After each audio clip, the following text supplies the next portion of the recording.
መታወቂያ ጽድቁ ፍሬ ትሩፋት ነው ሰነፍ በእምነት ብቻ ብርቱም በምግባር እድናለሁ የሚል ከቶ ከሰው አይኖር እምነትና ምግባር የተባበሩለት ለኦርነ ክቡር በአገር ሰማያዊ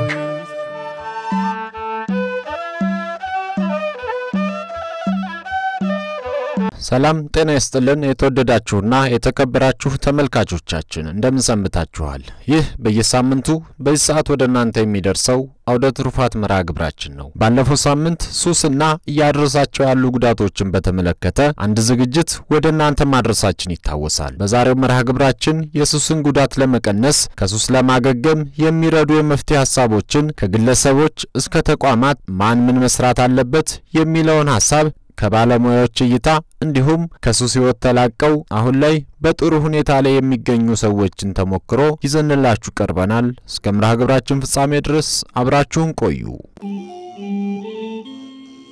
ሱስ የሰው ልጅ ጤና ስነ ልቦና መንፈሳዊ ህይወቱን እንዲሁም ኢኮኖሚውን የሚጎዳ ከባድ በሽታ ቢሆንም ጥሩ ነገሩ በመንፈሳዊና በሳይንሳዊ መንገድ ታክሞ የሚድን በሽታ ነው ይላሉ በዋቻሞ ዩኒቨርሲቲ የስነ ልቦና መምህር ሆኑት መምህር ቅጠው አለሙ በሱስ ምክንያት የሚከሰቱ በጣም ብዙ ነገሮች አሉ አካላዊ ስነ ልቦናዊ ኢኮኖሚያዊ ማህበራዊ ከህግ ጋር በተያያዘ የአእምሮአዊ ጉዳት እነዚህን ሁሉ ያስከትላል ነገር ግን ደስ የሚለው ነገር ሱስ ይታከማል ይሄ ነው ትልቁ ደስታችን ትልቁ እርካታችን የትኛውም ደረጃ ላይ ይድረስ ሱስ መታከም የሚችል መሆኑን ልናውቅ ያስፈልጋል አዎ ይታከማል ነው ነገር ግን እንዴት ይታከማል ነው እንግዲህ በተለያዩ ቦታዎች ስልጠና ስንሰጥም ያየነው ምንድነው እርሱ ሱስ በመጀመሪያ ደረጃ እንደ ቅድስት ቤተክርስቲያናችን እንደ ኦርቶዶክስ ተዋህዶ አስተምህሮ መታከም ያለበት በመንፈሳዊ ህክምና ነው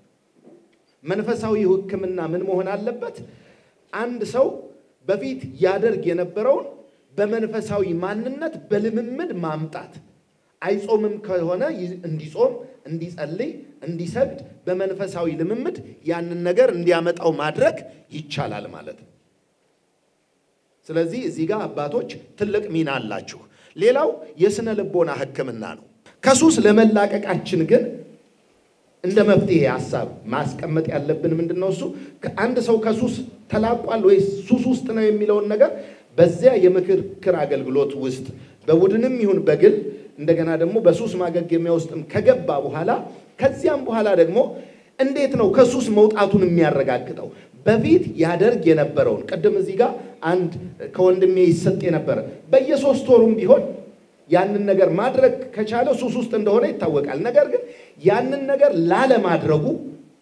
እርግጠኛ ሲሆን በዚያ ሱስ ውስጥ አይደለሁም ብሎ እሱ እርግጠኛ ሲሆን ያን ጊዜ በሱስ ውስጥ እንዳይደለ ልናውቅ ያስፈልጋል ማለት ነው ስለዚህ ሁላችንም እንግዲህ እነዚህ ስናቆም እንደ ድብርት ጭንቀት ራስን መሳት ከፍተኛ የሆነ ራስ ምታት ራስን ማጥፋት ራስን ለማጥፋት መሞከር ሰዎችን ለማጥፋት መሞከር እነዚህ ሁሉ አንድ ሰው በሱስ ውስጥ መኖር እነዚህ ሁሉ ሲጠፉለት አንድ ሰው ከሱስ ውስጥ ወጥቷል ወይም ደግሞ ሱስ ውስጥ የለም ብለን የምንችልባቸው ሁኔታዎች ይኖራሉና ከሱስ ለመውጣት በቀን ውስጥ የሚወሰደውን መጠን መቀነስና መንፈሳዊ ተግባራትን አዘወትሮ መፈጸም ሙሉ በሙሉ መዳን ይቻላል ይላሉ ቀሲስ አሸናፊ መልካሙ በአንድ ቀን 24 ሲጋራ የምታጨስ ልጅ አንዲት ልጅ መጣች የዚህች ልጅ ኬዟ ምንድነው የሆነ ሙስሊም ጓደኛ ያዘች ሼፍ ነው የሚሰራው እሱ ክርስቲያን ሆንልሻለሁ አላት ሁለት እጅግ በጣም የሚያማምሩ ሁለት ወንዶች ልጆችን ወለዱ ብትፈልጊ አንቺ ወደኔ ተጠቅለይ እንጂ ልጆችም ክርስቲያን አይሆኑም እኔም ደግሞ ወደ አንቺ አልመጣም ብሎ በእንደዚህ አይነት ስሜት ውስጥ ትኖራለች እቺ ሴት አንድ ቀን መጣች ሲጨንቃት ሻታ ጨሳለች ሰርቶ ይመጣል 24 ሲጋራ ታጨሳለች ምን ሊሆን አለች አሁንም 2015 አካባቢ ነው የመጣችው አጋጣሚ መካከለኛው ጾም አካባቢ ነበርና በየቀኑ አንዳንድ ሲጋራ እየቀነሰች ሄዳ የስቅለት አካባቢ ሐሙስ ስትደርስ 3 ቀሯት አሁንስ መተዋቺ ማልቋት ስለ ጌታ ስቅለት ለኛ ብሎ ያደረገውን ነገር በሙሉ በተወሰነ መልኩ ገለጻ ሳደርግ ከዚህም በፊት መተው ይችል ነበር አለች እና እሱስ እንደተባለው መታከም ይችላል አሁን ወደዚህች ልጅ 24 ሲጋራ በቀን ማጨስ ወደምትችልበት ደረጃ ምን ወሰዳት ካለን ወደ ኋላ ተመልሰን መሰረታዊ የሆነውን ነጥብ ስናነሳ የፍቅር የትዳር መሰል የጋብቻ ሁኔታዎቻችንና የፍቅር ህይወታችንን ስንመለከተው አሁን ማሳሳቢ ደረጃ ላይ ነው ያለነው ቀሲስ አሸናፊ መልካሙ አክለው ምዕመናን ከሱስም ሆነ ከሌሎች ችግሮች ለመላቀቅ እንደ መፍትሄ ብለው የሚያማክሯቸው አንዳንድ ባለሙያዎች ችግሩን ከድጡ ወደ ማጡ የሚወስዱ ስለሆኑ ጥንቃቄ ማድረግ ይገባል ይላሉ አንዲት ልጅ 11ኛው ሰዓት ላይ የኔ ቴሌግራም ተዟዙሮ ደረሳትና መጀመሪያ ወደ አንድ ሳይካትሪስት ሄደችና ችግሯን ሁሉ ነገረች ሁለት ወንዶችን አፍቅራ ነው የሚገርምና የሚያሳዝነው እዚህም አካባቢ ጥንቃቄ እንድናደርግ የምፈልገው ዮጋ ትሰሪያለሽ ወክ ታደርጊያለሽ ስፖርት ትሰሪያለሽ ሙዚቃ ታዳምጫለሽ ችግርሽን አንቺው ትፈቻለሽ አሁን ለዚህ ሰንበት ተማሪ አሁን እውነት ይሄ ምክረ ሐሳብ የሚሰጥ ነው ወይ ባክግራውንዳቸውንና አመጣጣቸውንና ማንነታቸውን መረዳት ሳያስፈልግም ነበር ወይ ስለዚህ እዛ ያላገኘችውን መንፈሳዊ ሕክምና እዛ ያላገኘችውን ድህነት መጨረሻ ላይ ነፃ ወጣለች እግዚአብሔር የተመሰገነ ይሁን ስለዚህ ወደ መንፈሳዊነቱ ሲመጣ ንስሐ እንሰጣለን ቀኖና እንሰጣለን ከእግዚአብሔር ጋር ቆይታ አድርጊ እንላለን ከኛ በላይ የሆነ አካል ስላለ መለኮታዊ የሆነው ጣልቃ ገብነት ስላለ እኛ ብቻ አይደለም ችግሩን የምንፈታውና ሌላኛውን ለአምላካችን የምንሰጠው ድርሻ ስላለ ሱስ ጤናን የሚነጥቅ እድሜን የሚያሳጥር ማንነትን የሚያሳጣ ከሰውነት ተራ የሚያወጣ መጥፎ በሽታ ነውና ወጣቶች ራሳችሁን ጠብቁ ማን ያወራ የነበረ ማን ያርዳ የቀበረ እንዲሉ አበው ከኔ ተማሩና ራሳችሁን ከሱስ ጠብቁ ይሉናል አርቲስት ሰለሞን ተካ በጣም ደስ ብሎኛል ምክንያቱም ሁሌ የምመኘው ጉዳይ ነው የዘገየ ይመስላል እንጂ የኢትዮጵያ ኦርቶዶክስ ተዋሕዶ ቤተክርስቲያን ምክንያቱም ብዙ ቦታ ላይ እንደዚህ አይነት ፓርላማ ድረስም ሁሉ የማጽደቅ ተሳታፊ ሆኛለሁ ሲጃራዎች በየቦታው እንዳይሸጡ አሁን ግን የመጣሁት አንድም ምስክርነት ለመስጠት አንድም ጎደሉ የሚሉትን ነገሮችን ለማንሳት ነው ያው የጥበብ ሰው ስትሆን ሰለሞን ተካ ባላለው የቲያትር የፊልም ተዋናይ እና የማስታወቂያ ባለሙያ ነኝ ያው ራሴን ማስተዋወቅ የግድ ስለሆነብኝ ነው ምስክርነቱ በመጀመሪያ የጥበብ ሰው ስትሆን የምትጎዳኛቸው ነገሮች ይፈጠራሉ ለ17 አመት አጨስ ነበር ለ17 አመት ምን ያህል ማጨስ ጫት መቃም ምን ያህል ችግር እንደሆነ ከኔ ወጣቱ በተለይ መማር ያለበት ይመስለኛል ጫቱ አለ ሲጃራው አለ ሐሽሹ አለ የተለያዩ አልኮል አደንዛዥ እጾች እነዚህ የተባሉ ነገሮች ሁሉ ሰፍሮብኝ የነበርኩ ሰው ነኝ ያላደረኩት ነገር ሁሉ የለም እንደውም አንድ ወዳጄ እስቲ ሲጃራውን በዘይት አጭሰው አለኝ አስቡት ዘይት ኬሚካል ነው በጣም አደገኛ ነው በጣም አጨስኩት ለማቆም እንዲመች ነው እንግዲህ ሞኝ ለሞኝ አይደለም የሚመካከረው እኔ ያንን በቃ ያድነኛል ብዬ ሲጃራውን ዘይት ውስጥ ነክሬ አጨስኩ እግዚአብሔር ግን በታምራቱ አተረፈኝ ልብ ቀጥ ነው የሚያደርገው ሲጃራ ነው ዘይቱ ዘይት ነው ልቤ ውሃ ተደርጎልኝ ምን በቃ ያልተደረገልኝ ነገር የለም አደገኝነቱን ነው የምነግራችሁ ጫት አይምሮን የሚበላ ነው ከፍተኛ አይምሮን ይበላል በጫት ብዙዎቹ በተለይ ትምህርት ቤቶቻችን ላይ ልጆቻችን ላይ ለማርክ በተለይ ደግሞ የጥበብ ሰዎቻችን ላይ ስክሪፕት ለማጥናት እየተባለ ይቃማል ያ እንዴት እንደሚጎዳ የመብላት ሁኔታ ይቀንሳል፣ አቅም ያዳክማል። ይህን እንደ ማስረጃ ለማቅረብ ነው እንጂ ሳትረዱት ቀርታችሁ አይደለም። ምስክርነቱ የበለጠ በእኔ ሽማግሌው ላይ ሲነገር ሌሎቹ ወጣቶቻችን ልጆቻችን ይማሩበታል በሚል ነው። ምክንያቱም ይህን ሚዲያ የሚከታተሉ ሰዎች አሉና። አርቲስት ሰለሞን ተካ አክለውም አሁን ላይ በፊት ከምናውቃቸው ሱሶች ሌላ የትውልድ የሀገርና የቤተ ክርስቲያን አደጋ የሆነ ሌላ ከባድ ስጋት ተደቅኖብናልና ሁላችንም ልንረባረብ ይገባል ይላሉ። ይሄንን ከአስረገጥኩ በኋላ አሁን ደግሞ ሌላ አንድ ሱስ መጥቷል። ማናችን እዚህ ተነስቶ ሊሆን ይችላል አላቅም። በጣም ልጆቻችንን ያሰቃየ አይደለም፣ ልጆቻችን በየቦታ ሁሉ የገባበት ነው። ያም ሶሻል ሚዲያ አይደለም መንፈሳዊ ህይወት ውስጥ ሁሉ ገብቷል። ይሄ ታብታም ነው የምትሉት አላቅም። ልጄ በጣም ነው እንባዬ ነው የሚመጣው። ከትምህርት ቤት እንደመጣ የሚበላው ያንን እያየ ነው። አትከለክልም። ይሄ ተነስቶ እንደሆነ አላቅም። ትልቁ ሱስ ይሄ ነው።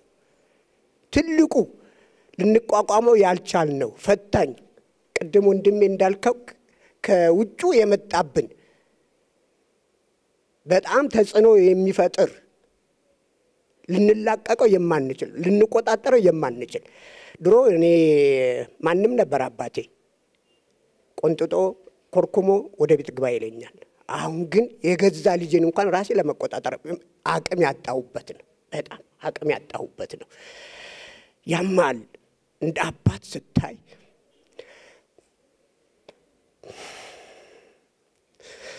እንዴት እንደሚደረግ አላቅም። ልጆቻችንን እንዴት መመለስ እንደምንችል አላቅም። እንደ አንድ አባት የወደፊቱን ነው ማየው። የወደፊቱ ምንድነው የሚሆነው? ይሄ ልጆቻችን ምንድነው የሚሆኑት? እህል የሚበሉት እያዩ ነው። ጎበዝ አላወቅነውም። ሲጃራ ጫት ምናምን ስም አለው። ይህንን ግን በምን ነው የምንሰጅመው? ምን እንበለው? ይቸግሮኛል፣ ጨንቆኛል። በእውነት ነው የምላችሁ። በጣም ይሄ በጣም በትኩረት መነሳት ያለበት ጉዳይ ነው። ሴቶቻችን ጠፍተዋል። ልጆቻችን ወጣቶቻችን ጠፍተዋል። እንዴት ነው የምንመልሰው? ይሄን መጀመሪያ መፍታት መቻል ያለብን ይመስለኛል። የተቋም ግንባታ አይደለም። አሁን አይምሮ ላይ የሚሰራው ነገር ነው መበርታት ያለበት፣ መነሳትም ያለበት። አይምሮ ከተሰራ ይሄ የምንለውን ግንባታ መስራት እንችላለን። ረፍዷል። እኔም ብዙ ማህበራት ሄጄ ተሳትፌያለሁ፣ ምስክርነትም ሰጥቻለሁ። ረፍዷል። እንደውም የኢትዮጵያ ኦርቶዶክስ ተዋሕዶ ቤተክርስቲያን ትልቁ ልትሰራ የሚገባው ጉዳይ ይሄ ነበር መሰራት ያለበት። ምክንያቱም አሁን ዛሬ የምናያቸው ነገሮች ሁሉ የሚያጣሉን የሚያጋጩን በዚህ ላይ በልጆቻችን ላይ ባለመስራታችን ነው። ባለመስራታችን ብንሰራ ኖሮ ስለ ተቋም ግንባታ ማውራት እንጀምር ነበር። አልሰራንም። ስለዚህ አረፈደም። አሁንም ይሄንን በሚገባ ትኩረት ተሰጥቶት እንደ ኦርቶዶክስ ተዋሕዶ ቤተክርስቲያን አባል በተቻለ መጠን ይሄ ሶሻል ሚዲያው አይጠቅምም እያልኩ አይደለም። ይሄ ቁስል መቼም እናንተ ላይም ሳይኖር አይቀርም አይደለም? ልጆቻችሁ አይደለም? ስለዚህ ሁላችንም እዚህ የተሰበሰብነው በሙሉ ላይ ያለ ይመስለኛል። ትልቁ እሱን እስቲ እንዋጋ። መጀመሪያ እነ ሲጃራ እና አልኮል እኔ እንዴት እንዳቆምኩት እኔ ነኝ የማውቀው። የካቲት 1 ነው ያቆምኩት። አሁን ከነዚህ ሁሉ ዝባዝንኬ ነው የምላቸው፣ እንቶ ፈንቶ ነው የምላቸው። እነዚህ ነገሮች እነ ሲጃራ እነ ጫት እነ ምናምን ዝባዝንኬ ናቸው፣ ዝርክርክ የሆኑ ነገሮች ናቸው። አሁን 33 ዓመቴ ነው። እግዚአብሔር ይመስገን፣ በጣም እግዚአብሔር ይመስገን። በእውነት ነው የምላችሁ። ከዛ ከሚያስጠላው ጧት እኮ ባደራፍ ከሰው ጋር ማውራት አትችልም። በእውነት ሲጃራ የሚያጨሰው ይህን የምትከታተሉ ሰዎች አታውሩ። ምክንያቱም የማፈርስ እንደሆነ ታውቃላችሁ፣ የዲያብሎስ ፈርስ ነው። ይሄ ወደዳችሁም ጠላችሁም እንድታውቁት ይፈልጋል። በጣም አስቀያሚ ስለሆነ እባካችሁ ልጆቻችን በተቻለ መጠን በተለይ ዩኒቨርሲቲዎቻችን፣ ትምህርት ቤቶቻችን የ13 የ10 የ11 የ9 የ10 እነዚህ ሰዎች እያጨሱ ነው ያሉት በአሁን ሰዓት፣ እየቃሙ ነው ያሉት በአሁን ሰዓት። ስለዚህ እባካችሁን አባቶችም እኔን ጨምሮ በዚህ ጉዳይ ላይ በጣም ትኩረት ነገ የምንለው አይደለም፣ ዛሬ ነው። ልንድን ከተገባ ዛሬ መዳን አለብን። ልንድን ከተገባ የመዳን ቀን ዛሬ ነው። ይህን የምትመለከቱ ልጆቻችን በተቻላችሁ መጠን በቃ መቆም አለባችሁ፣ መቆም አለባችሁ። አደገኛ ነው። ከምንም ነገር አይጠብቃችሁ። እኔን ያየ ይቀጣ ነው። እኔ በጀቱ ቦስ ነበር ማድረው። ይሄ ሽማግሌ አሁን ፊቱ ወዝ መስሎ የአምላክ ገጽ መስሎ የምታዩት ከዛ ሁኔታ በመውጣቱ ነው፣ በመቁረጡ ነው። ስለዚህ ይህንን ለመምሰል ከፈለጋችሁ የምትወዱኝ እባካችሁን በተቻለ መጠን አቁሙ ነው የምለው፣ አቁሙ። የቅድሙን ግን በደንብ ልንነጋገርበት ይገባል። ሶሻል ሚዲያው ልንነጋገርበት ይገባል። የዘመኑ ታላቅ አደገኛና አጋንንት የሆነ ስራ ነው። ስለዚህ በዚህ ላይ እንነጋገርበት። ስለተሰጠኝ እድል በጣም ነው የማመሰግነው። እግዚአብሔር ይስጥልኝ። ማህበረ ቅዱሳን ይህን ችግር ለመፍታት የሱስ ማገገሚያና የምክክር ማዕከል ማቋቋም እንደ አንድ መፍትሄ ያቀረበ ሲሆን ይህንንም በማስመልከት አስተያየታቸውን የሰጡት የስነ ልቦና ባለሙያው ወልደ ሰማያት ዋለልኝ በተለይ ዘመናዊ ሕክምና ብዙ ጊዜ የማገርሸት እድል ስላለው ማዕከሉ ሲቋቋም ሁለቱንም ዘመናዊውንም መንፈሳዊውንም ሕክምና በአንድ ላይ ቢሰጥ ይበልጥ ውጤታማ ያደርገዋል ይላሉ። ወልደ ሰማያት እባላለሁ። ክሊኒካል ሳይኮሎጂስት ነኝ። እንግዲህ በአእምሮ ህመምና እንደዚህ በሱስ ታካሚዎች ጋር ከ15 ዓመት በላይ ሰርቻለሁ እና ስለዚህ ያው በጣም ቅርብ ነኝ ብዬ አስባለሁ።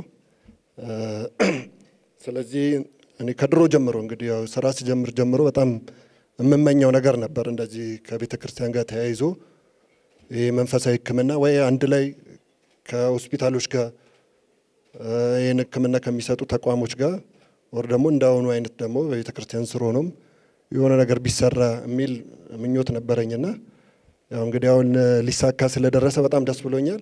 እንግዲህ በፍጥነት ተግባራዊ ይደረጋል ብዬ አስባለሁ። ያው እንትኑ ሁሉን አቀፍ መሆን አለበት። አሁንም እኮ እየተሰራ ነው እኮ ብዙ ሰዎች ይሄዳሉ ገዳማት አካባቢ ሄደው ደህና የሆኑ ያገገሙ ሰዎች አሉ። ደግሞ የሚያገረሽባቸውም ሰዎች አሉ ከመጡ በኋላና የተሻለ እንዲሆን ነው ይሄ እንትኑ ሳይንሳዊ ሕክምናውንም ማካተት የሚያስፈልገውና ስለዚህ ሳይካትሪስት ያስፈልጋል፣ ሳይኮሎጂስት፣ ከዛ በኋላ ሜዲካልም ነገር ያስፈልጋል። በሱስ የተጎዱ ሰዎች ናቸው፣ ብዙ የጤና ችግር ያጋጠማቸው ሰዎች ናቸው። ምግብ ያስፈልጋቸዋል በደንብ ሲያቆሙ ማገገም ስለሚኖርባቸው ማለት ነውና ቀደም እሱ ሲል እንደነበረው ደግሞ ድንገት ሲያቆሙ ደግሞ እጅ መንቀጥቀጥ፣ ማቅለሽለሽ ምናምን ጨምሮ በተለይ ከአልኮል ጋር ተያይዞ በጣም ጥገኛ ከሆኑ ሊሞቱም ይችላሉ። ዲቶክስ መደረግ አለበትኝ። በዘመናዊ ሕክምና መድኃኒት እየተሰጠ እንትኑ እየተለካ የተለያየ ሕክምና እያገኙ ነው እንጂ በጣም ጥገኛ የሆነ ሰው ድንገት አቁም ብንለው እንደዛ የሞቱም ሰዎች አሉ። ቤት ተዘግቶባቸው በቃ እንደምን አታቆምናም ተብሎና ለዛ እንትኑ ያስፈልጋል። ሁሉን አቀፍ ማድረግ አለብን። ማወቅ ያለብን እንግዲህ እንትን ዘመናዊ ሕክምና ቢሆን የማገርሸት ባህሪ ያለው አንድ ጊዜ ስለተመለሰ ያው እንትን ብለን ተስፋ ቆርጠን ሰዎቹ ላይም ጫና አድርገን የባሱን ተስፋ እንዲቆርጡ ማድረግ አይኖርብንም። በተደጋጋሚ ሆስፒታል ላይ ሕክምና አግኝተው ሙሉ መንፈሳዊ ሕክምና አግኝተው ሊያገረሽባቸው ይችላል። እሱም ማወቅ አለብን። ከዛ በኋላ በተለይ ከአልኮል ጋር ተያይዞ ደግሞ ያው የትኛውም አልኮል መጠን ጤናማ አይደለም ብለን ነው የምናስበው። እንደ እንትን አንዳንዱ ለተወሰነ ለእንትን ያስፈልጋል ምናምን ይባላል። ግን ያ ከአልኮል የምናገኘውን ነገር በሌላ በስፖርት ኦር በሌላ ነገር ማግኘት እንችላለንና ሙሉ በሙሉ ነው ያው የሚመከረው። ግን ደግሞ ያው በጣም ቀደም ሱስ ሲባል 40% 30% ምናምን ሲባል እንግዲህ የሁላ ሕክምና ያስፈልጋል ማለት አይደለም። ከዛ ውስጥ ህመም ደረጃ የደረሰባቸው 2% 3% ሊሆን ይችላል። ያው ወደ ቁጥር ስንቀይረው ብዙ ሊሆናል እሱም ቢሆን እና እነዚህ ሰዎች ያው ሙሉ በሙሉ ነው ማቆም ያለባቸው። የተለዩ ናቸው። ትንሽ አንድ ቀን ሲቀምሱ የማገርሸት ባህሪ ይኖራል እና ስለዚህ ይሄንን መገንዘብ ያስፈልጋል።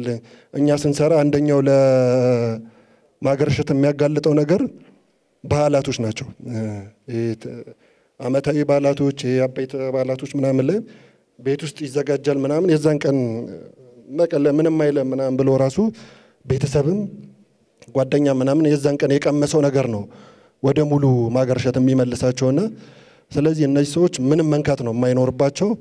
ይሄ ከግንዛቤም የመፍጠር እንትን ይኖረዋል ይሄ ነገር መከፈቱ መጀመሩ እና በጣም ጥሩ ነው። በፍጥነት ተግባራዊ ቢደረግላለኝ እኔ በግሌ ደግሞ በጣም አብሬ ለመስራት ዝግጁ ነኝ። አመሰግናለሁ። ገገሚያና የምክክር ማዕከል ማቋቋሙ ጥሩ መፍትሄ ነው ያሉት መጋቤ ሐዲስ እንዳልካቸው ነዋይ በተለይ መፍትሄ ፍለጋ ብለው ሄደው ሌላ ሱስ ውስጥ እስከ መግባትና ሃይማኖታቸውንም እስከ መቀየር ድረስ ያሉ ምእመናንን እንታደጋለን ይላሉ። ደግሞ ይሄን ከፍ የሚያደርገው ምንድነው? ሁሉም ይሄን ስልጣና ቢወስድ እንድል ያደረገኝ ችግሩን ይፈታሉ የሚባሉ አካላት እንኳን ሳይቀር አዲክትድ ሊሆኑ ይችላሉ። መፍትሄ መምራንም ሊሆኑ ይችላሉ፣ አባቶችም ሊሆኑ ይችላሉ። ማንኛውንም አካል ማዕረግ ጾታ ስለማይለይ ሊያጠቃ ይችላል። ከዚህ አንፃር ልክ የአበው አነጋገር አለ። የካህኑ የኤሊ ልጆች በቤተ መቅደሱ በበደሉ ጊዜ አበው የነሱም በደል ሲገልጹ የሚያስቀምጡት ምሳሌ አለ። የተጣሉት ከእግዚአብሔር ጋራ ነው። አገልጋዮች ናቸው፣ ችግር ፈቾች ናቸው። እና ከዚህ አንፃር ምንድን ነበር ያሉት አበው? ምላጭ ቢያብጥ በምን ይበጡ፣ ውሃ ቢያንቅ በምን ይወጡ የሚል ብሂል አለ ሀገራችን ውስጥ። ይሄ ማለት ሰው ቢያንቀው በውሃንም ያወራረድ፣ እግሩ ደግሞ ቢያብጥ ወይም አካሉ ቢያብጥ በምላጭ ነው እብጠቱን የሚያስተነፍስ። ምላጩ ራሱ ካበጠ ውሃው ራሱ ካነቀ ግን ችግር ስለሚኖረው ሁሉንም አድሬስ ለማድረግ በሚቻል መንገድ ኢንፎርመን ማድረግ ጥሩ ነው። ከዛ መፍትሄዎቹ ጋር መድረስ እንችላለን የሚል ሐሳብ አለኝና ምን ያህል ደርሷል ነው። ከዚሁ ጋር በተያያዘ ችግሩን የሚፈቱት አካል በዚህ ውስጥ ስላልተሰማሩ እና በትኩረት ስላላሰብነው ቅድም ሲነሳ ሰምቻለሁ። ለመመከር ሄደው ሃይማኖታቸውን ያጡ ሰዎች አሉ። ለማገገም ሄደው ትልቁን ነገር ተስፋውን አጥተው የተመለሱ አዲስ አበባ ውስጥ የተጠና ጥናት አለ።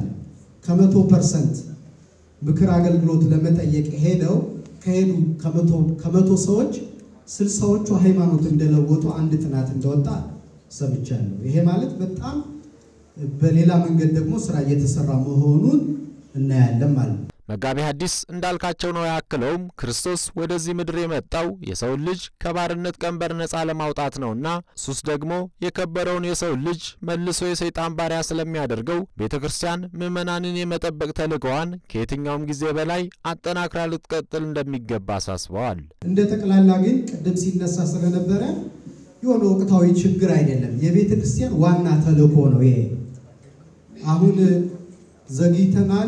ከቀደመው ጊዜ ጀምሮ የቤተክርስቲያን ዋና ተልዕኮ ነው እና አንዱ የገጠመን ሱስ ምንድነው? የተጠራንበትን ዓላማ የመርሳት ሱስ ውስጥ ስለገባን ነው እንጂ ዋናው ተልዕኮ ይሄ ነው።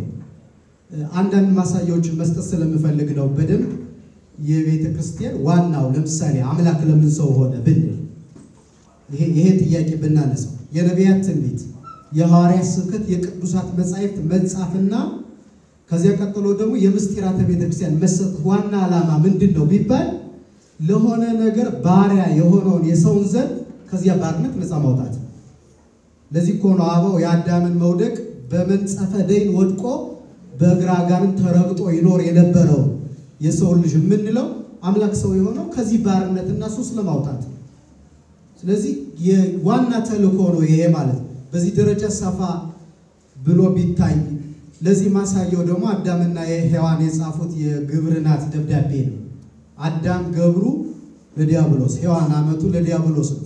ስለዚህ ሰው በሱስ ውስጥ ሲያዝ ኢንጀነራል የዲያብሎስ ባሪያ ይሆናል ነው ሐሳቡ።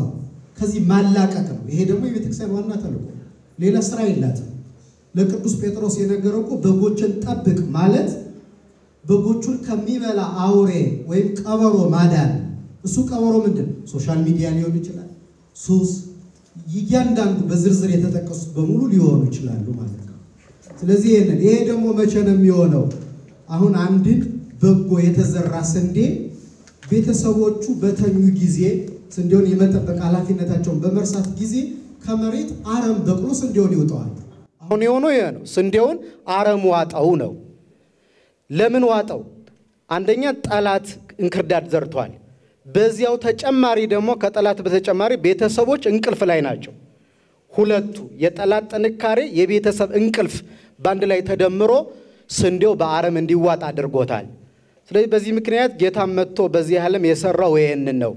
ማሳያ 38 ዓመት ባልጋ ላይ የነበረውን መጻጎን የዮሐንስ ወንጌል ምዕራፍ 4 ላይ ታሪኳ የተጠቀሰችውን ሳምራዊቷን ሴት ለማዳን የሄደበት መንገድ እስካሁን እንደ ቤተ ክርስቲያን ብዙ ሰው ሰብስበን በተመሳሳይ አፕሮች ስናስተምር ለዘመናት ኖረናል። ግን ከዚያ ወጣ ብለን እንድናይ ግን ራሱ ጌታ አስተምሮናል እና የቤተ ክርስቲያን ሰፊ ተልእኮ መሆኑን ከዚያ በየዘመናቱ ሊቃውንቱ ይህን ሰርተውታል። እነ ቅዱስ ባስልዮስ ዘቂሳርያ ይሄንን አድርጓል። አንዲት ሴት አፍቅሮ እሷን የሱ ለማድረግ አንድ አገልጋይ እሷ የንጉሥ ልጅ ናት እና የራሱ ለማድረግ ለአጋንንት ደብዳቤ ጽፎ ያ ሰው በዚያ ምክንያት ያችን ሴት የራሱ አድርጓል፣ ባጋንንታዊ ጥበብ ማለት ነው። በኋላ ግን ቤተክርስቲያን አይሄድም፣ አይጸልይም። በዚህ አውቃ ልጅቱ ወደ ባስልዮስ ተወስደዋለች። ከዛ ጉዳዩን ተናገረ። ዝግ ቤት ውስጥ ዘግቶ እየጸለየ ከዚያ ካጋንንት ህብረት ለይቶ ማለት ነው ቅዱስ ባስልዮስ ለ40 ቀን ያህል እንዲጸልይ እሱም እየጸለየለት ከዚያ ለይቶ አቆየው። በ40ኛው ቀን ሰይጣን የወሰደውን ደብዳቤ አምጥቶ ጣለው። ልጁም ከዚያ ሱስ ተላቀቀ። ይሄ በየመጻሕፍቶቻችን የተጻፈ። ይሄን ማነሳው ለምንድን ነው? ከፍ ያለ አውድ የቅዱሳት መጻሕፍት አውድ ያለው መሆኑን ምልከታ ለመስጠት ያህል ነው። በመጨረሻ ሐሳቤን የማጠቃልለው ልክ በቅርብ ጊዜ ያው ሰው ሲገበው ነው የሆነ መፍትሄ የሚፈልገው ሲያውቅ ነው። ካላወቀ ምንም ነገር ሊያረግ ስለማይችል ባለፉት ጊዜያት ቤተክርስቲያን መከራዎቿና ፈተናዎቿ እየጨመሩ በጉልህ ሲመጡ አሁን ቤተክርስቲያኒቱ ህዝብ ግንኙነት የሚል መዋቅር በቅርብ ነው የፈጠረችው። እንደሚታወቀው አስተምህሮቿን ስሁት ትርክት የሚከላከል ከተቋማት ጋራ ቤተክርስቲያኒቱን የሚያስተዋውቅ መዋቅር ፈጥራለች እና ያን ወደዛ እንድትመጣ ያረጋት ምንድነው? የከበባት መከራ ቢረፍድም ማለት ነው። ልክ እንደዚሁ ሁሉ መዋቅር ሊፈጠርለት የሚገባ ጉዳይ እንደሆነ ይሰማኛል። እኔ ከላይ ጀምሮ እስከ ታች ድረስ የጋይዳንስ ኤንድ ካውንስሊንግ የሱስ ማገገሚያ የማማከር ክፍል ተብሎ በግቢ ጉባኤም ቢሆን በሰንበት ትምህርት ቤቶች በሁሉም መዋቅር ቢኖረው ያ ስራ ለመስራት መዋቅሩ መኖሩ ስለሚመች ማለት ነው። በዚያ ደረጃ ብናደርግ የመጀመሪያው ማለት ነው። ከስብከተ ወንጌል ጋር አስተባብሮ መዋቅር እንዲዘረጋ ጥረቶች ቢደረጉ፣ ከዛ በተጨማሪ ደግሞ ገዳማት የማገገሚያ ማዕከላት ሆነው ኖረዋል። ስለዚህ ገዳማት ላይ በትክክል ኢንፎርምድ ማድረግ ተቋማትን እዚያ ማዘጋጀት ቢቻል ትሪትመንቱ የነፍስም ስለሆነ በጸሎትም በጸበልም በእምነትም በምክረ አበውም ብዙ ነገሮችን ማግኘት የሚቻልበት ሁኔታ ስለሚኖር ይሄንን ብናስብበት መልካም ነው ለማለት ነው። እግዚአብሔር ይስጥልኝ። የተወደዳችሁና የተከበራችሁ ተመልካቾቻችን መርሃ ግብራችን የተከታተላችሁትን ይመስል ነበር። ቀጣይ ሳምንት በሌላ ርዕሰ ጉዳይ እስክንገናኝ ድረስ ቸር ሰንብቱ።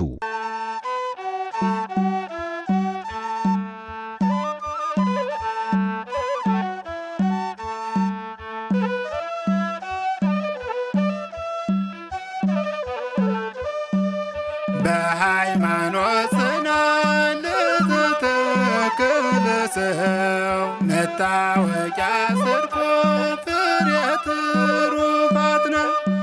ሰነፍ በእምነት ብቻ ብርቱም በምግባር እድናለሁ የሚል ከቶ ከሰው አይኖር። እምነትና ምግባር የተባበሩለት